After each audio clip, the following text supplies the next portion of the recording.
మనస్సుని బాధ పెట్టడానికి చాలా తేలిక మార్గం ఏది అంటే మాట. మాట చేత పెట్టినటువంటి బాధ అంత కష్టంగా ఉంటుంది. అందులో నేను ఎవరి విషయంలో మాట్లాడుతున్నారు అన్నదాన్ని బట్టి ఆ పాపం విపరీతంగా పెరిగిపోతుంది. నేను మీతో ఒక మాట చెప్పాలి అంటే, సాధారణంగా మనం చేసినటువంటి హింస వల్ల పాపాన్ని మూట కట్టుకుంటాడు. అది ఒక కోణంలో ఉంటుంది. తాను చెయ్యకూడని పని ఒకటి చేశాడు అనుకోండి, ఒక ప్రాణిని బాధ పెట్టాడు. ఓ కుక్కలా వెళ్ళిపోతుంది, నా చేతిలో కర్ర ఉంది, నా చేతిలో కర్ర ఉంది కదా అని అలా వెళ్ళిపోతున్న కుక్క మీదకి విసిరితే దాని కాలు విరిగింది అనుకోండి. కాలు విరిగిన కుక్క ఎంతకాలం నిష్కారణంగా నేను కొడితే బాధపడిందో అంతకాలము నేను కూడా కాలు విరిగి బాధపడాలి.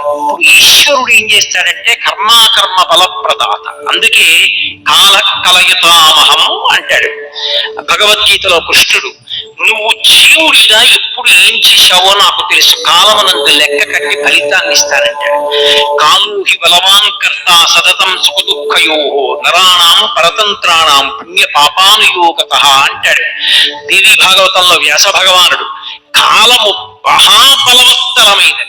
ఈశ్వరుడు కాలరూపంలో ఉండి గత జన్మలలో నేను చేసిన పాప పుణ్యాలు లెక్కలో పెట్టుకుని ఈ జన్మలో పాపానికి దుఃఖం ఇస్తాడు, పుణ్యానికి సుఖాన్ని ఇస్తాడు. లెక్క చెప్పి ఇవ్వవలసిన అవసరం ఆయనకి లేదు. చాటు నుండి ఫలితాన్ని ఇస్తాడు. చెట్టు చాటు నుండి రాముడు వాలికి ఫలితాన్ని ఇచ్చినట్టు. ఆయన ఎదురుగుండా వచ్చి కోటేశ్వరరావు ఫలానా జన్మలో ఫలానా పేరుతో ఉన్నప్పుడు కుక్కని కొట్టావాయ్, అందుకే నా ఫలితాన్ని వాడికి ఇస్తున్నానోయ్, 11 గంటలకి నీ మోకాలు మీద కూడా దెబ్బ తగులుతుందోయ్, మోకాలు మీద నొప్పి 3 రోజులు ఉంటుందోయ్, అప్పుడు కుక్కకు 3 రోజులు ఉందోయ్, ఇది ఆయన నాకు చెప్పక్కల్లా మోకాలు పెట్టేట్టు చేస్తాడంతే. అది ఈశ్వరుడు అంతే. ఆయన శాసకుడు, ఒకడికి చెప్పవలసిన అవసరం ఆయనకు ఉండదు. కానీ కర్మ ఫలితం మాత్రం నడిచి వెళ్ళిపోతూ ఉంటుంది.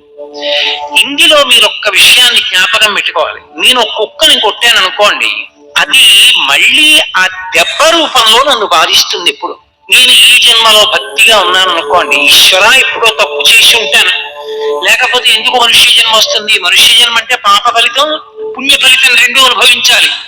కానీ తండ్రి బాధ పెట్టకు, బాధ పెట్టావనుకో నీ పాదములు యందు అనురక్తి తగ్గిపోయి ఆ బాధ గురించి ఆలోచిస్తాను. వద్దు, నా పాపములు క్షమించన్నాను అనుకోండి, అలా కుదరదు. చేశావు కాబట్టి ఫలితం అనుభవించాలంటే ఇప్పుడు నీ చేసిన కర్మ గొప్పదవుతుంది. ఈశ్వరుడు గొప్పవాడు. ఈశ్వరుడు ఏం చేస్తాడంటే భక్తితో జీవనం చేస్తున్న వాడి యొక్క కర్మ ఫలితాన్ని తగ్గిస్తాడు.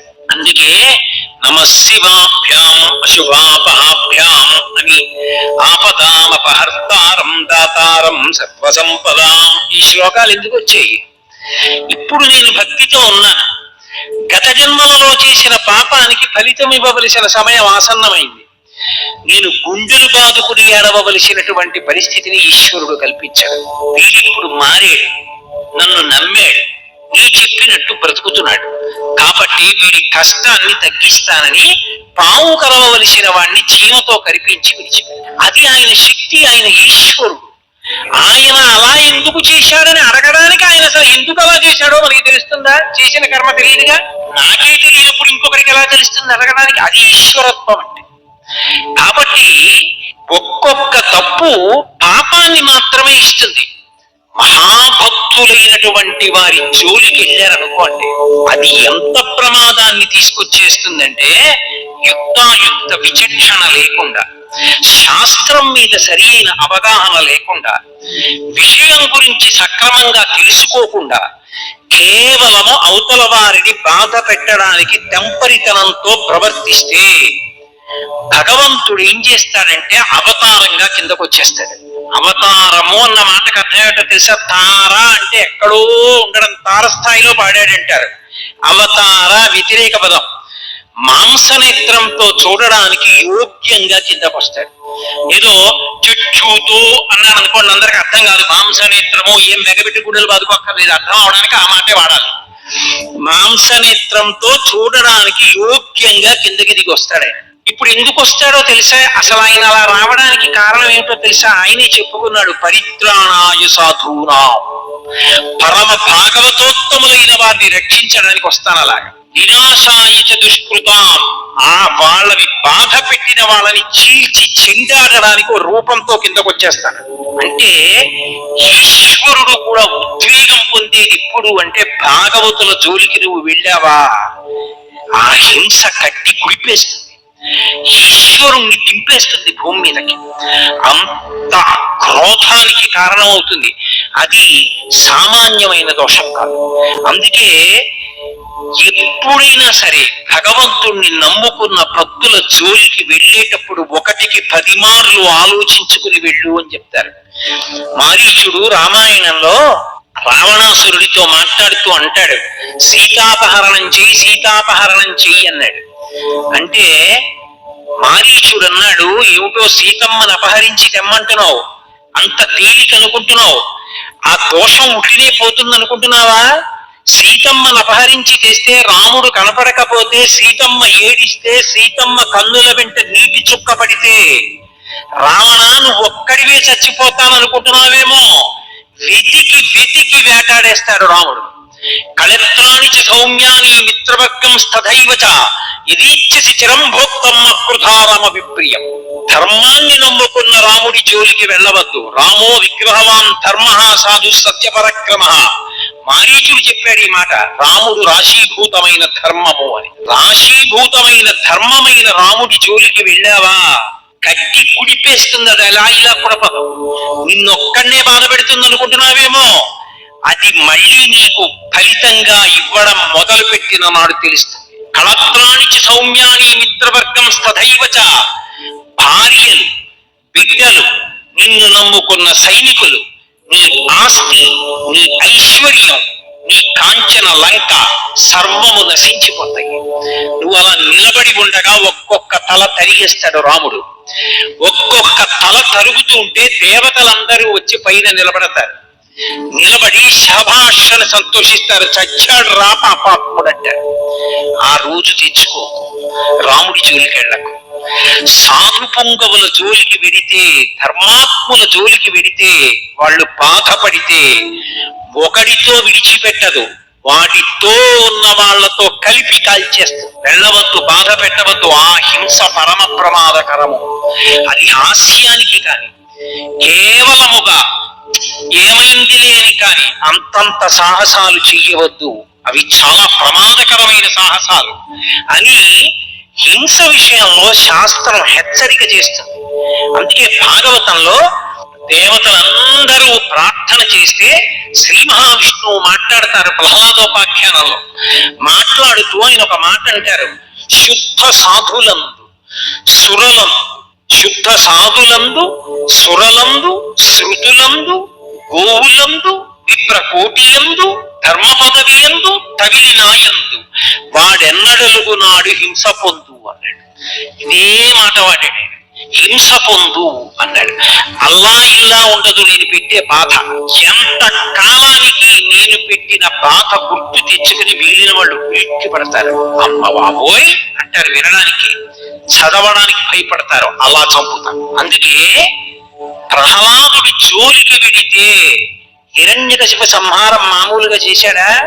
మామూలుగా చేయలేదు. అవతల బ్రహ్మగారికి ఇచ్చిన మాట నిలబెట్టి తొడవ మీద పడుకోబెట్టి గోళ్లతో కడుపు చీల్చేశాడు, గుడ్డలు బద్దలు కొట్టేశాడు, నెత్తురు తాగేశాడు. ఎందుకు ఆవేశం? నరసింహావతారం గురించి జరిగితే ఎందుకు ఉలిక్కి పడతారు? పరమ భాగవతోత్తముడైన ప్రహ్లాదుడి జోలికి వెళ్ళాడు. అందుకే ఆయన చెప్పాడు, నేను ఎప్పుడు విపరీతమైన కష్టాలు ఇస్తానో తెలుసా? శుద్ధ సాధులం, నన్ను నమ్ముకుని బ్రతుకుతున్న వాడి జోలికెడితే. శుద్ధ సాధులందు సురలం, దేవతల జోలికెళ్ళి అదే పనిగా దేవతల్ని నింద చేస్తే. శుద్ధ సాధులందు సురలందు శృతులందు, వేదాన్ని నింద చేస్తే. శుద్ధ సాధులందు సురలందు శృతులందు గోవులందు, గోవుని హింస పెట్టినా, గోవుని సంహరించినా, గోవుని కొట్టినా, గోవుని బాధ పెట్టినా. విప్రకోటియం, వేదం చదువుకుని భగవంతుణ్ణి నమ్ముకుని పరమ భక్తితో జీవనం చేస్తున్న వాళ్ళ జోలికి వెడితే, అటువంటి బ్రాహ్మణులను చెనకితే.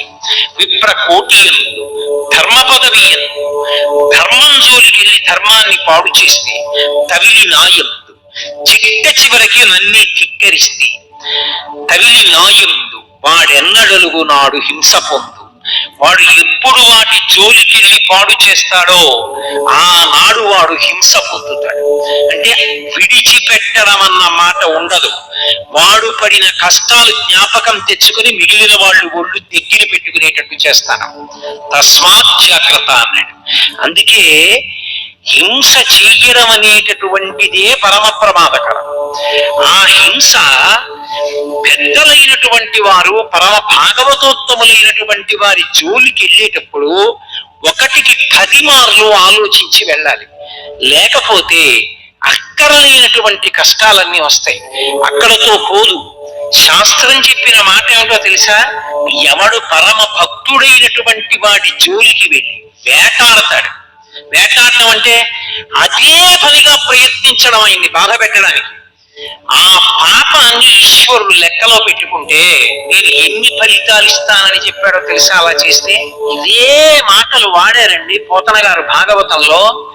వెదకి వెదకి దైత్య వీరులు సాధు పురుషుల నడప వారి బలములు అణగిపోయి సిరియు యశము ధర్మంబు ఆయు భద్రంబు ఆర్యహింస చేత ననగు కాదే. ఇది భాగవతం యొక్క తీర్పు. ఆర్యహింస, ఆర్యులు అంటే భగవంతుణ్ణి నమ్ముకుని బ్రతుకుతున్న వాళ్ళు. వాడు అమాయకుళ్ళ చేతకాని వాళ్ళ కనిపించాడని నువ్వు భక్తుల జోలికి వెడితే ఎన్ని ఇస్తానని చెప్పాడో తెలుసా? వెళ్ళావు కాబట్టి నీకు తెలియదు నీ బలం అణిగిపోవడం ప్రారంభమైపోతుంది.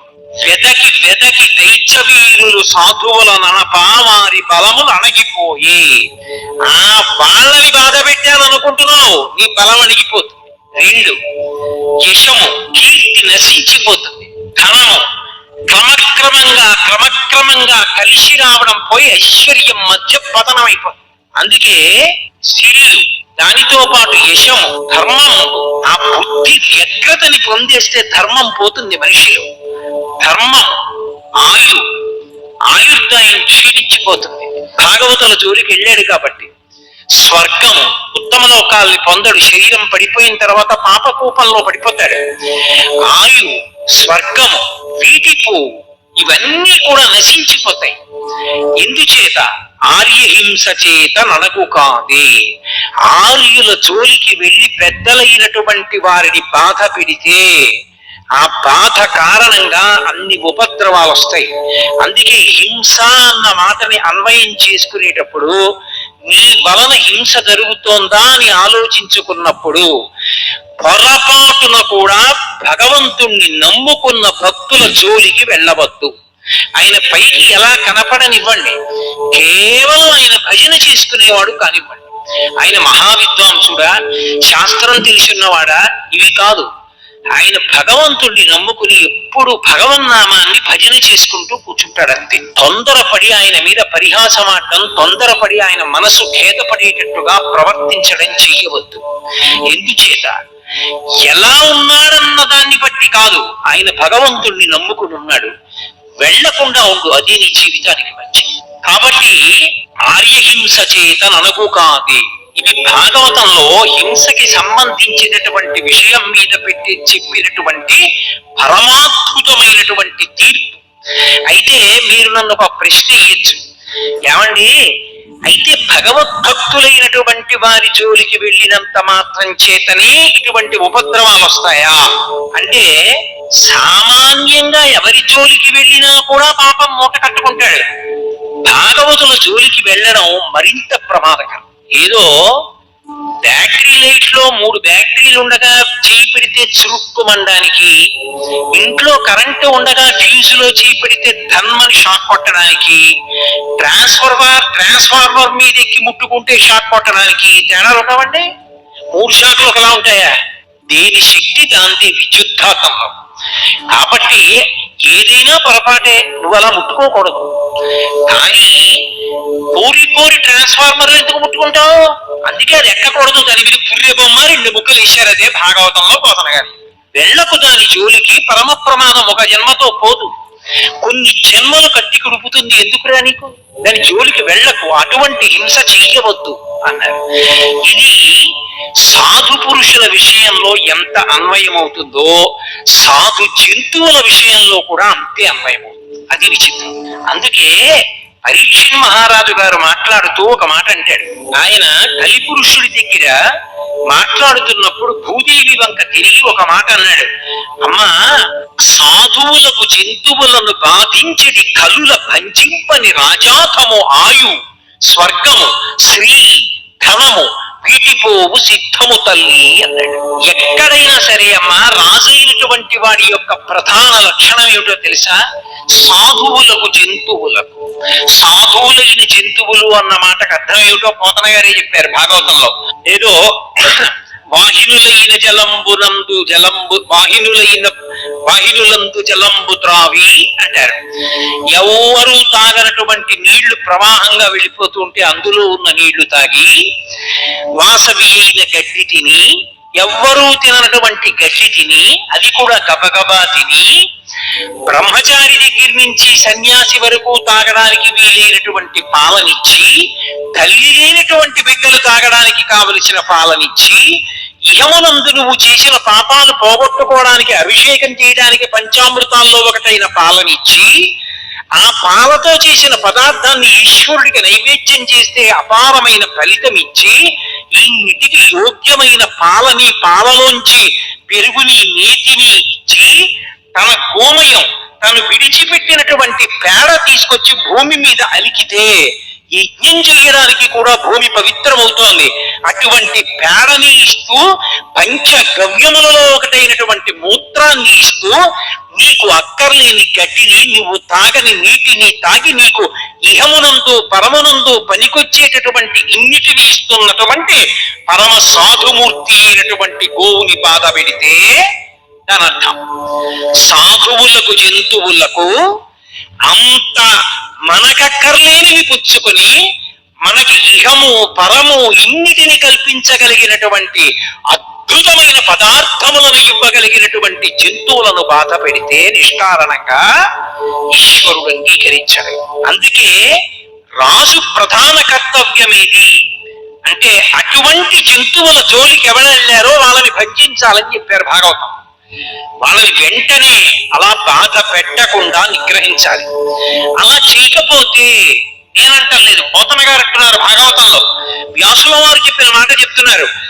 సాధువులకు జంతువులను బాధించేది కలుల భంజింపని రాజాధము ఆయు ధనము స్వర్గము శ్రీ వీటిపో సిద్ధము తల్లి.